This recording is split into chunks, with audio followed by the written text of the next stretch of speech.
kita di Baper bahas perawat podcast. Hari ini kita kedatangan tamu yang sangat oke ya, karena hari ini kita akan membahas mengenai COVID-19. Masih seputar COVID-19. Kita ada di segmen kedua dari Baper ini. Yang kemarin sudah ada teman kita juga yang membahas mengenai COVID-19. Hari ini juga teman perawat kita akan bercerita mengenai pengalamannya sebagai penyintas atau orang yang pernah dikonfirmasi sebagai pasien COVID-19. Di sebelah saya sudah ada Nurse Today, ya. Nurse Today, kita langsung aja. Gimana sih awalnya Nurse Today tahu bahwa Nurse Today terkonfirmasi COVID-19? Oke, kita cerita dari awal dulu ya.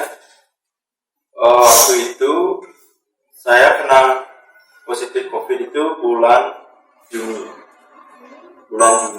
Terus sebelumnya itu memang saya tugas di Puskesmas, cuma saya ditugaskan di Satgas COVID Kabupaten Badung. Artinya setiap ada pasien positif, kita bersama tim itu jemput dia terus antar ke tempat karantina. Setelah itu, karena prosedur habis jemput pasien itu adalah ke hotel untuk menginap sambil swab. Jadinya saya setelah antar pasien itu langsung ke hotel dan di swab. Swab pertama sekitar tanggal 13 Juni, itu swab pertama, dan swab kedua tanggal 15. Terus hasilnya itu tanggal 16, swab kedua yang keluar negatif. Kemudian karena yakin kayaknya yang kedua ada negatif, yang pertama pasti negatif. Rencana tanggal 17 itu saya pulang karena walaupun belum keluar hasil, tapi untungnya saya belum pulang. Dan ketika masih di hotel sorenya, pas baru bangun, ditelepon sama dinas, dibilang hasil swab itu sudah keluar. Terus hasilnya yang pertama itu positif. Jadinya hari itu tanggal 17 itu saya langsung dibawa ke karantina di BPK Pring. Tapi memang tanpa keluhan atau gejala di awal. Itu aja sih kalau dari swab. Jadi pastinya kaget banget ya. Di awal udah pede ngomong, udah negatif nih, mau pulang bisa ketemu keluarga. Ternyata tiba-tiba ada hasil yang pertama justru positif. Iya. Pasti kaget banget. Untuk kaget sih, kaget, cuma nggak terlalu shock gitu. Karena kalau saya dari awal memang sebelum ditugaskan gabung di tim ini, memang saya pribadinya emang nggak pasrah gitu, memang nggak cuek.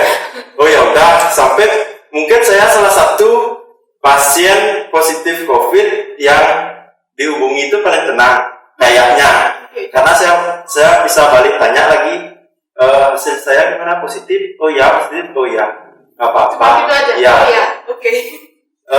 Tunggu aja nanti dijemput sama temannya terus dibawa ke Pring, oh ya Bu Dokter yang siapkan baju dulu. Jadi untuk kaget sih nggak begitu, cuma memang saya nggak positif, oh ya udah.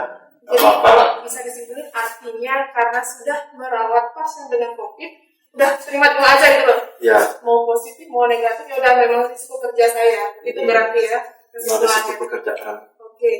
Berarti nggak pernah dirawat di rumah sakit tanpa gejala, ya. Dirawat di balai karantina artinya dia di itu apanya namanya BPK Pring, tempat balai pelatihan tapi selama COVID ini digunakan untuk karantina.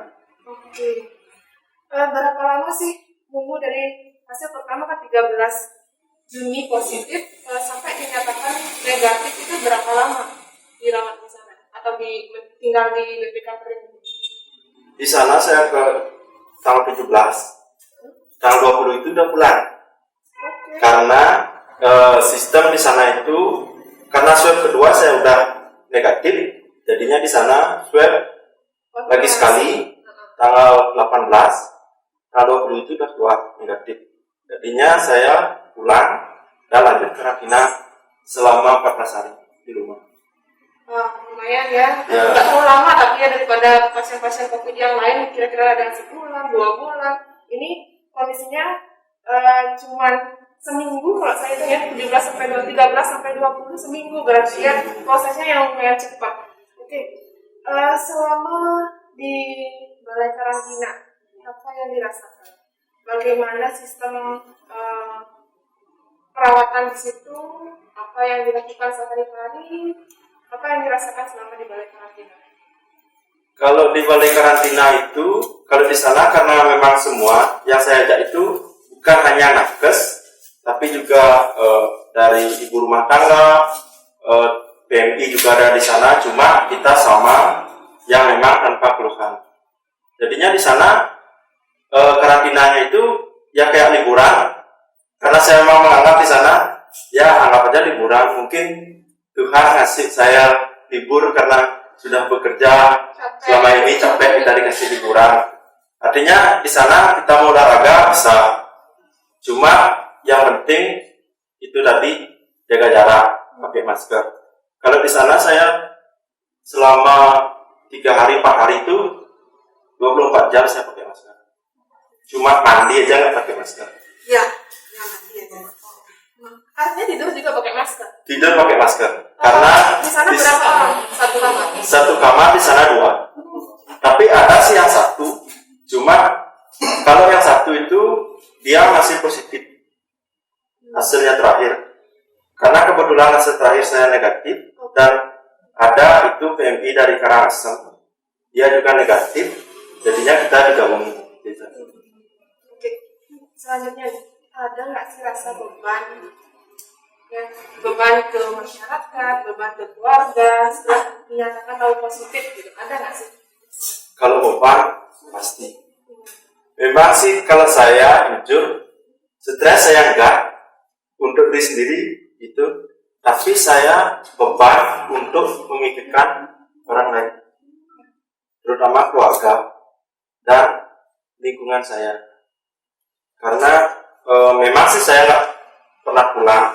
Karena sekitar 10 hari sebelum saya terkonfirmasi positif itu saya memang di hotel, nggak sempat pulang. Cuma takutnya di masyarakat itu panik gitu. Artinya dia takut ini sudah positif keluarganya gimana. Tapi karena saya ingin biar semuanya aman dan clear, saya swab aja semua keluarga. Padahal tidak diharuskan. Gitu. Karena kita nggak ada kontak sebelumnya. Cuma untuk biar masyarakat itu nggak panik, ya swab aja semua keluarga. Jadi kesimpulannya nggak mikirin diri sendiri ya. Ya. Ya memang sih nggak ada gejala, tapi yang lebih dipikirkan adalah orang lain. Keluarga, ya istri. Tapi untungnya nggak ada keluarga yang terkonfirmasi juga. Nggak ada. Keluarga lain juga tidak ada. Keluarga lain nggak ada. Cuma teman yang ada. Teman satu tempat kerja. Teman satu hotel. Oh, teman satu hotel waktu jemput itu. Ya, kan banyak itu di sana teman. Itu ada yang kontak tracking. Entah dia dapat dari saya ataukah di mana, kita kan nggak tahu. Tapi kalau menurut saya sebagian besar pasien yang positif itu, apalagi tanpa gejala, dia pasti mikir temannya yang lain. Pertama waktu itu memang saya karena kontak tracking dari saya itu ada sekitar 3 orang teman yang satu hotel positif, dan dia langsung nelpon, dia bilang dia positif dan ada rasa kayak rasa bersalah sama teman. ya, rasa bersalah seolah-olah gara-gara kita dia kena dan sekarang keluarganya juga ikut gitu. Jadinya ya mau gimana, saya sempat sampai minta maaf. Serius? Ya. Sama teman yang satu hotel Ya, itu? sama teman yang kontak tracking dari saya dan ternyata positif. Setiap ada yang positif, bilang dia sama saya minta maaf. Artinya, yang sekarang ini beneran. artinya itu dah kadang kita ngerasa bersalah gitu. Iya. Padahal belum tentu dia dapat dari kita. Cuma karena dia kontak tracking dari kita, artinya otomatis sepertinya kita yang membawa virus itu ke dia. Ya. Wow. Wow ya, wow sekali pengalamannya menurut saya. Baik, berarti kan keluarga tidak ada yang positif, justru ada teman-teman yang positif, dan yang beban dari tersebut adalah teman saya kena dari saya. Jadi itu ya persepsi sendiri, padahal belum tentu begitu. Padahal belum tentu. Oke, kalau saya tanya sekarang, kira-kira tahu nggak dapatnya di mana? Kalau dapat pastinya sih kita nggak tahu ya untuk dapat virus ini, tapi kemungkinan karena sebelum itu ada teman yang juga positif duluan sebelum saya swab, dan saya emang kontak erat dengan dia. Bahkan sebelum dia dinyatakan positif, hasilnya itu keluar malam jam 7 jam 8 itu saya makan sate bareng dengan dia tanpa masker, tanpa apapun, jarak dekat sampai kita bagi-bagi sate lah gitu, dinner lah berdua gitu, dengan suasana yang romantis. Terus kemungkinan sih saya dapat di sana, atau enggak mungkin di luar. Sebelumnya kita kan nggak tahu karena baru dites saat itu. Artinya ada kegagalan pelaksanaan protokol kesehatan di sana ya. Oke. Kalau dari pengalamannya dari studi, merasa nggak ada stigma, entah waktu ketika menjemput pasien sebelum ketahuan positif, atau setelah positif, atau sekarang, apakah ada stigma dari masyarakat, dari bahkan mungkin dari rekan sejawat, mungkin ada stigma yang benar dirasakan? Kalau stigma sih dari pengalaman saya itu nggak ada. Nggak ada apa cuek aja? Mungkin saya nggak tahu ya, karena memang dari awal saya terjun di Satgas itu memang saya agak menarik diri, karena untuk kumpul-kumpul itu yang penting di rumah aja, kalau nggak kita keluar di rumah aja. Artinya nggak ada lah untuk sebelum pandemi itu biasa kumpul nongkrong gitu. Saya membatasi diri karena pikiran saya, ya saya sih sehat gitu, tapi kan saya termasuk orang yang berisiko. Takutnya saya nyebarin ke dia, nanti dia punya keluarga lagi, itu takutnya. Jadinya dari pengalaman selama positif sampai sekarang sih nggak ada. Dari itu malah orang itu kalau di lingkungan saya di rumah banyak yang support. Ya. Contoh dukungan yang Nursery dapat dari lingkungan itu apa aja? Seperti biasa, saat masih positif, masih di karantina, itu ditelepon, di chat, pokoknya satu hari itu pasti ada yang telepon. Bahkan sampai pagi, sampai saya ngeluh sama teman sekamar, namanya Nggak, kewa aja nanti keneno, dari pasien positif, di wajah teleponnya semangat sengker nih, biasa kan baru positif pertama, gitu dia bilang. Dan memang dari semua support itu dari teman, dari masyarakat, memang sangat luar biasa. Tapi kan tidak merasa terganggu ya dengan dukungan orang telepon, orang chat, itu kan merasa lebih senang justru ada yang mendukungnya. Oke. Pertanyaan lagi.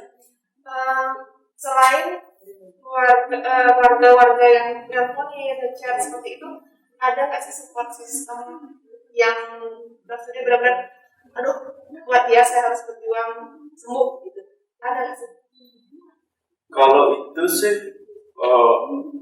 karena saya gini, sembuh saya itu bukan, kalau bagi saya bukan perjuangan gitu ya, karena saya dari awal memang menikmati gitu.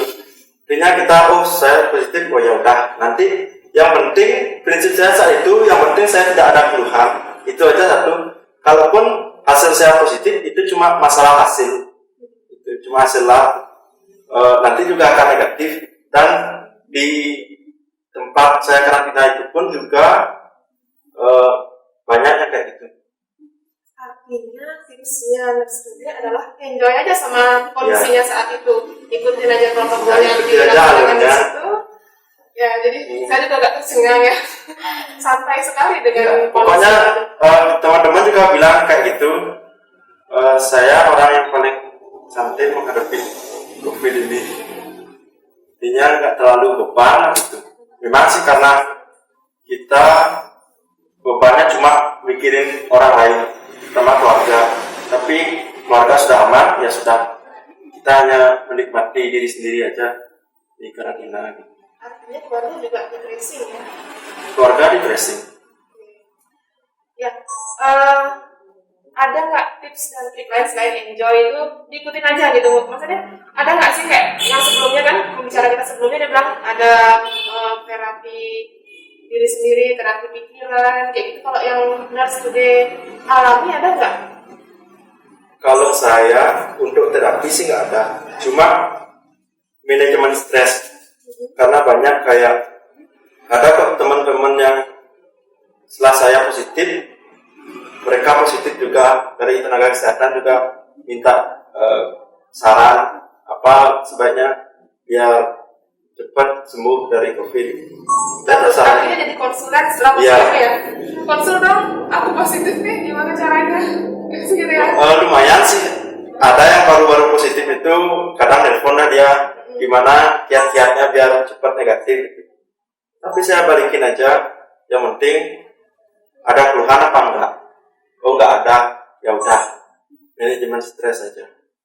Pokoknya tetap tenang, jangan cemas, jangan panik, semuanya akan berjalan kok.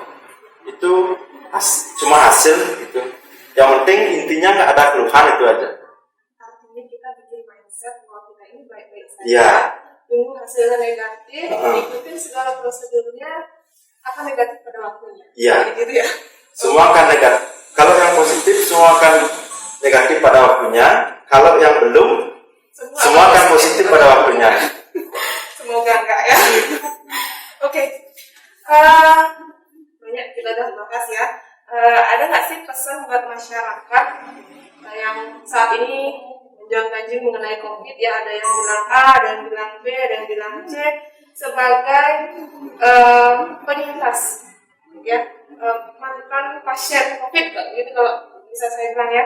Ada nggak sih pesan untuk masyarakat di luar sana yang saat ini mungkin masih sehat, mungkin sedang takut, sedang stres, memikirkan kira-kira saya positif nggak ya nantinya, apalagi dari statement tadi kan semua akan positif pada waktunya. Kapan sih saya akan positif? Mungkin ada pikiran seperti itu.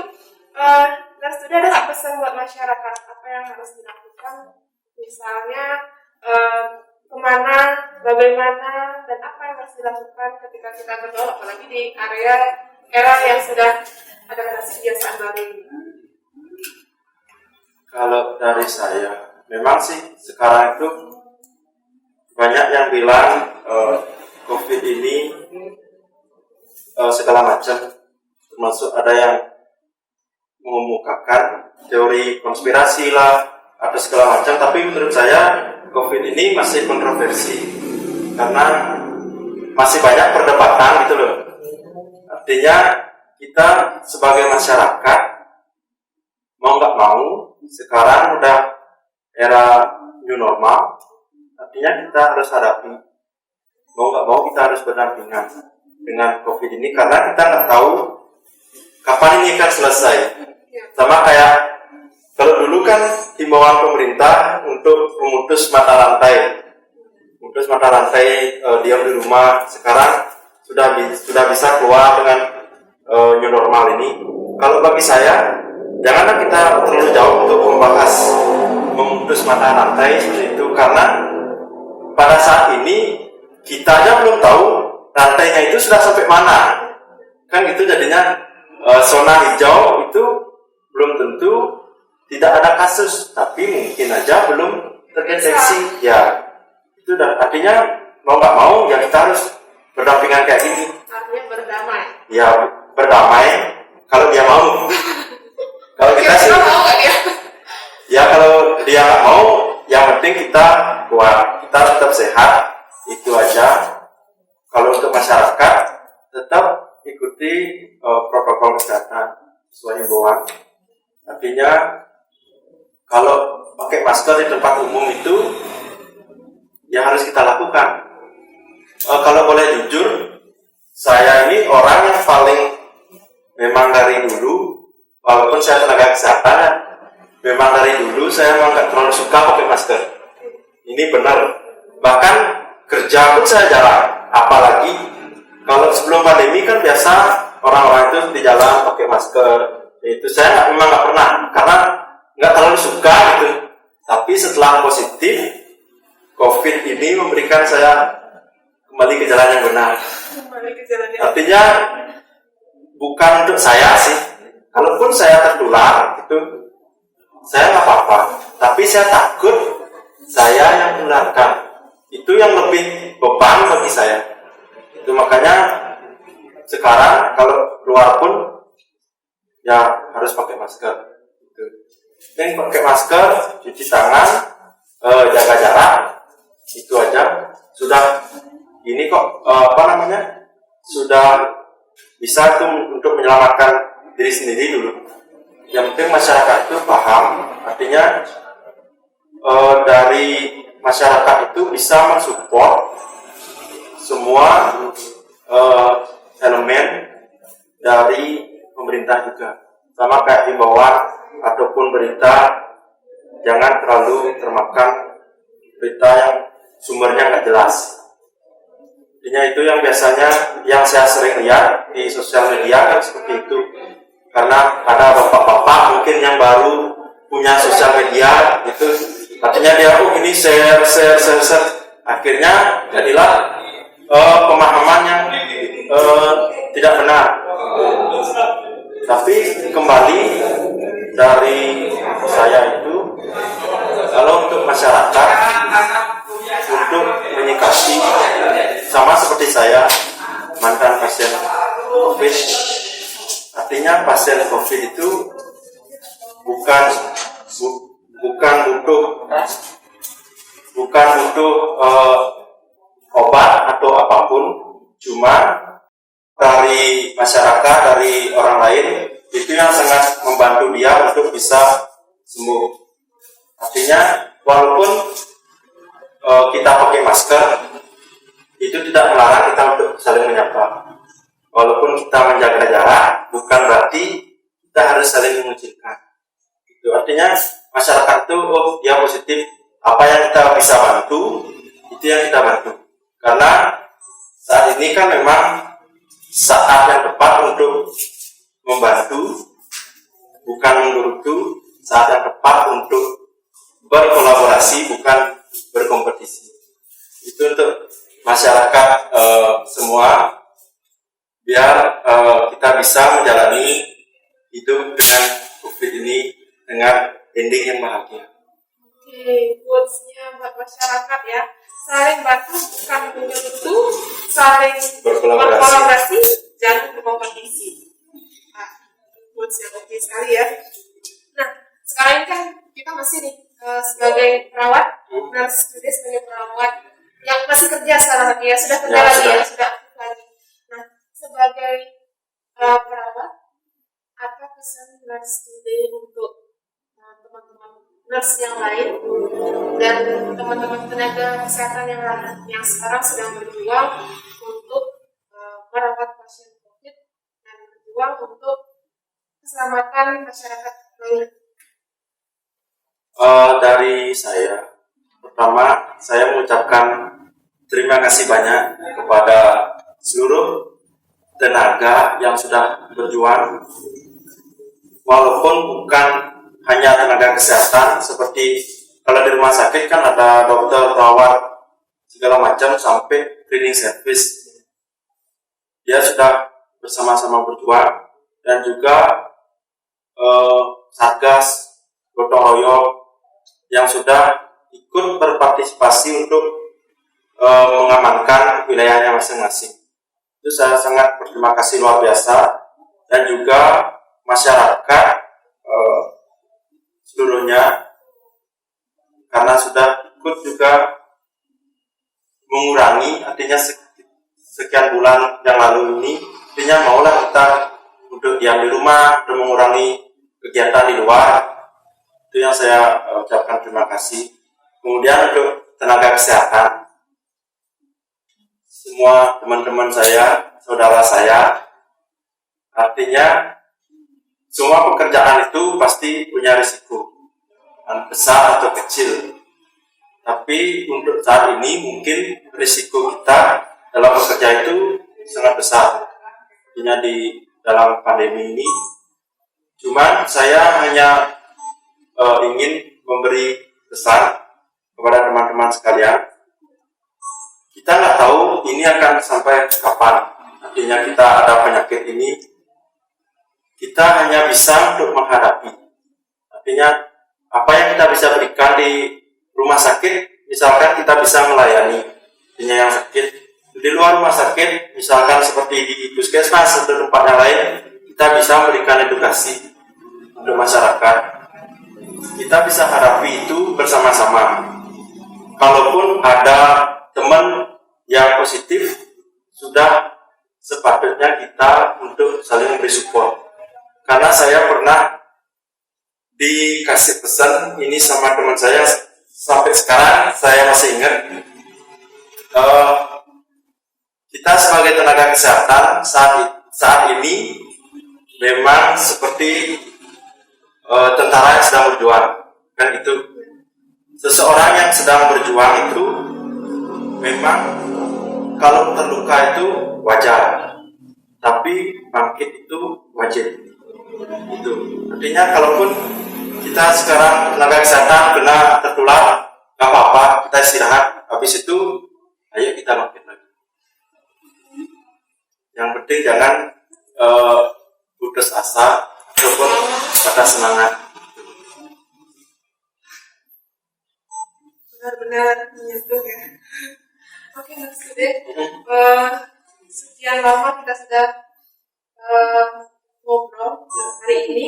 Jadi ada beberapa hal yang bisa saya note dari apa yang Studi sampaikan. Jadi sebagai penyintas COVID, enjoy aja. Apalagi kalau seperti Studi tidak ada gejala, enjoy. Jalani setelah protokol kesehatan, jalani apa yang memang harus dilakukan, olahraga tetap, makan yang penting intinya kita sehat, itu aja. Karena saya percaya penyakit itu pasti bisa sembuh. Kalau dia nggak bisa sembuh, minimal kita bisa kendalikan. Oke, mantap ya. Banyak quotes-nya ya. Yang hari ini ya, bapak hari ini banyak quotes. Jadi kalau yang kesimpulan dari tadi yang sudah disampaikan ada hikmahnya. Setiap hal ini ada hikmahnya. Jadi Studi belajar dari Studi positif ini saat ini harus lebih strict terhadap protokol kesehatan, jaga jarak, pakai masker, itu tetap harus dilakukan. Dan rekan-rekan sekalian mohon diingat, Studi juga tadi meng-highlight bahwa pasien COVID itu nggak butuh apa-apa kok dari teman-teman, butuh support, ya, support secara psikis, tidak di stigma, diberikan dukungan, seperti saja sudah sangat membantu dari pasien-pasien COVID ini. Kemudian tadi ada quotes juga, saya mau highlight, jaga jarak tapi jangan kecilkan. Ya, ingat itu. Kemudian untuk rekan-rekan nakes sekalian, pandemi ini kita hadapi bersama, lakukan yang kita bisa. Dan untuk saya pun secara pribadi menyampaikan terima kasih banyak kepada seluruh nurse yang sedang saat ini. Terima kasih banyak kepada seluruh tenaga kesehatan yang berjuang melawan COVID, dan terima kasih Indonesia, kita pasti bisa. Sekian, terima kasih.